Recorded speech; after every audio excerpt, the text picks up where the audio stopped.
एक खूबसूरत गांव में दो दोस्त रहते थे, रोहन और संदीप। दोनों बचपन से ही गहरे दोस्त थे। गांव के सभी लोग उसकी मित्रता की सराहना करते थे, लेकिन असल में संदीप का स्वभाव मतलबी था। संदीप बहुत पतला दिखने वाला आदमी था, लेकिन स्कूल में शायद ही कोई कच्चा नींबू था।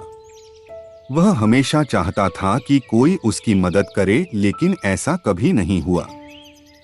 संदीप के पिता रोज शराब पीकर घर आते थे और वह उनकी मां को मार देते थे, और शराब के नशे में उन्होंने सब कुछ बर्बाद कर दिया।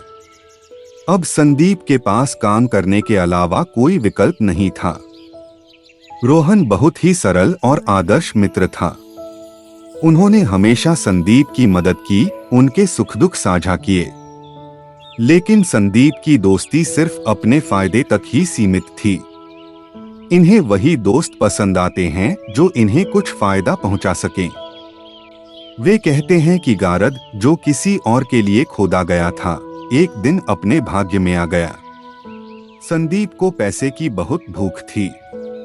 वह अपने दोस्त रोहन से पैसे उधार लेना चाहता था, लेकिन संदीप नहीं चाहता था वापस करो। संगति बहुत महत्वपूर्ण है।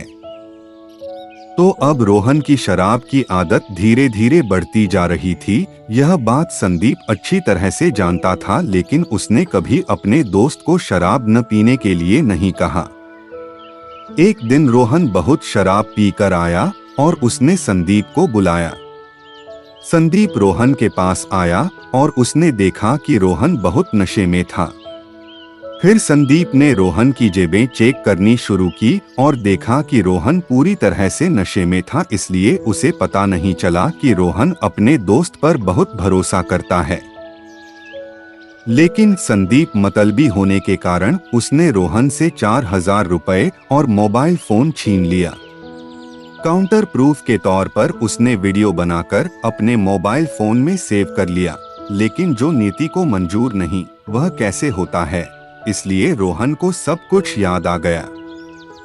अब रोहन के पास गांव आने के लिए पैसे नहीं थे। तब रोहन को एहसास हुआ कि वह शराब के कारण बेहोश हो गया है। उसे समझ नहीं आ रहा था कि क्या करे, लेकिन संदीप ने बिल्कुल भी मदद नहीं की। संदीप रोहन की मेहनत को महत्व देते हैं और उसे कम आंकते हैं। रोहन ने सच्चे दोस्तों से ज्यादा इन नकली मतलबी आदमियों को देखा। कुछ दिनों बाद संदीप के व्यवहार से गांव वालों को उसके नीच स्वभाव का पता चल गया। रोहन संदीप की दोस्ती का असली चेहरा समझता है और अपने जीवन में लोगों को सिखाता है कि सच्ची दोस्ती क्या होती है। इस कहानी के माध्यम से हम सीख सकते हैं कि सच्चे दोस्तों और मतलबी दोस्तों में अंतर होता है। सच्चे दोस्तों को हमारा साथ देना चाहिए, सिर्फ हमारे लिए नहीं।